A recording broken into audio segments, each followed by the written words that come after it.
Bank Sentral Asia alias BCA mencetak laba bersih senilai 12,9 triliun rupiah di kuartal 1 tahun ini. Laba tersebut melonjak 11,7% secara tahunan. Capaian laba ini juga jadi yang terbesar sepanjang masa. Pencapaian kinerja ditopang dari kenaikan pendapatan bunga bersih BCA menjadi 19,8 triliun rupiah. Pendapatan non-bunga juga turut menopang kinerja BCA, naik 6,8% secara tahunan menjadi 6,4 triliun rupiah. BCA juga meningkatkan penyaluran kredit mereka menjadi 835 triliun rupiah, naik 17,1% year on year. Sementara dana pihak ketiga yang dikumpulkan menjadi 1.120 triliun rupiah, naik 7,9% secara tahunan. Sementara itu di Bursa Efek Indonesia, saudara, memanasnya hubungan Iran-Israel dan juga Israel-Palestina masih jadi sentimen terbesar dinamika pergerakan pasar modal. Nah, bagaimana pembukaannya hari ini? Kita akan langsung pantau bersama jurnalis Kompas TV, Renata Panggalo, langsung dari Bursa Efek Indonesia. Renata, jadi pagi ini bagaimana kabar pergerakan Bursa Efek? Lalu apa saja sentimen yang menggerakkan bursa? Iya, Paskalis dan juga saudara, kalau kita mengacu pada data-data sebelumnya, misalnya pada pekan lalu hingga Jumat kemarin memang perdagangan ini ditutup masih di bawah level 7.100. Yang dimana untuk IHSG ini tumbuh negatif hingga minus 2,74% ke level 7.087. Sama halnya dengan perdagangan di hari Senin. Ini ditutup juga masih di bawah level 7.100 dengan posisi 7.073. Nah, lantas bagaimana kemudian dengan indeks harga saham gabungan pada hari ini? Langsung saja kita pantau di papan bursa. Untuk hari ini, indeks harga saham gabungan ini dibuka di zona hijau.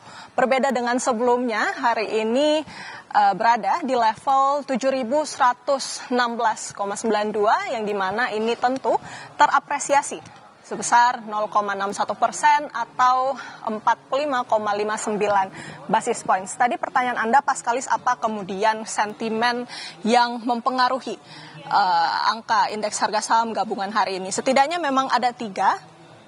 Yang pertama ini tentu masih terkait dengan gejolak geopolitik di Timur Tengah antara Iran Israel. Kemudian juga kita ketahui adanya ketidakpastian kebijakan The Fed apakah akan melakukan penurunan suku bunga. Nah, tentu yang perlu diperhatikan oleh para investor ini adalah rapat Dewan Gabungan yang rencananya akan dilaksanakan besok. Ini diprediksi Bank Indonesia akan menaikkan suku bunga hingga 25 basis points. Tapi tentu Paskalis dan juga saudara, kita belum bisa berandai-andai sebelum hasilnya ini akan keluar. Nah, jadi yang paling bijak memang Paskalis dan juga saudara bagi para investor ini bisa mencermati saham-saham yang nantinya akan terdampak dari kenaikan suku bunga. Lalu kemudian Paskalis dan juga saudara, sentimen kedua ini adalah pelemahan rupiah yang memang kalau kita lihat ini juga sebenarnya disebabkan oleh sentimen sebelumnya, yakni ketidakpastian dari The Fed dan juga konflik geopolitik di Timur Tengah. Kalau kita melihat data, ini memang sepanjang pekan lalu hingga Jumat, IHSG tumbuh negatif hingga minus 2,74% ke level 7.087. Nah, apa yang kemudian menyebabkan anjloknya ini memang karena investor mulai beralih ke produk investasi yang lebih konservatif, seperti obligasi negara yang bisa memberi imbal hasil lebih baik. Tetapi tentu Paskalis dan juga saudara, kalau kita melihat indeks harga saham gabungan hari ini nampaknya sudah mulai merangkak naik, yang dimana sudah di atas angka ataupun level 7.100. Bisa jadi memang ini adalah karena sentimen ketiga, yakni putusan MK, yang dimana Mahkamah Konstitusi sudah memutus terkait dengan perselisihan hasil pemilu terkait Pilpres 2024 yang dimana kita ketahui diajukan oleh paslon nomor urut 1 Anies Mohaimin dan juga pasangan nomor urut 3 Ganjar Mahfud. Ini kemudian memang yang ditunggu-tunggu juga oleh para investor yang dimana tentu kebijakan politik dari Presiden Wakil Presiden terpilih ini bisa mempengaruhi perekonomian Indonesia ke depannya.